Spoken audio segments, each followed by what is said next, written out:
सनातन secrets में आपका स्वागत है।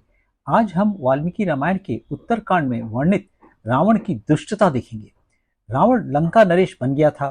हिमालय में घूमते हुए उसने एक तपस्या करते हुए सुंदर कन्या को देखा। रावण उसे देखकर बहुत मोहित हो गया। रावण के पूछने पर उस कन्या ने बताया कि बृहस्पति के पुत्र कुशध्वज की पुत्री हूँ। कन्या का नाम वेदवती है। जब वह बड़ी हुई, देवता, यक्ष, राक्षस उसका हाथ मांगने लगे। उसके पिता कुशध्वज की इच्छा थी कि प्रभु विष्णु ही वेदवती का वरण करें। यह जानकर दैत्यराज शंभु ने कुशध्वज की हत्या कर दी। वेदवती की मां भी पिता के साथ चिता में जल गई। तभी वेदवती ने प्रतिज्ञा की कि वह केवल विष्णु से विवाह करेगी।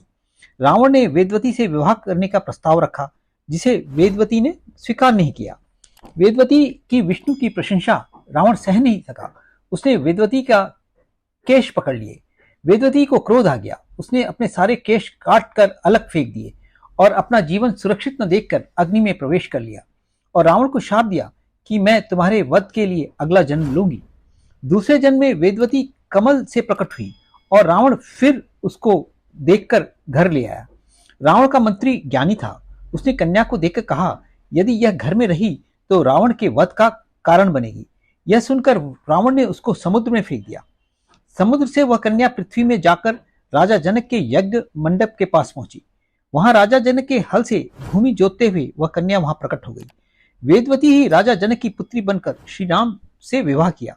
इस तरह वेदवती के पिता कुशध्वज की इच्छा और वेदवती की प्रतिज्ञा पूरी हुई कि उसका विवाह भगवान विष्णु से हुआ। तो यह बहुत रोचक प्रसंग है वाल्मीकि रामायण का। जय श्री राम।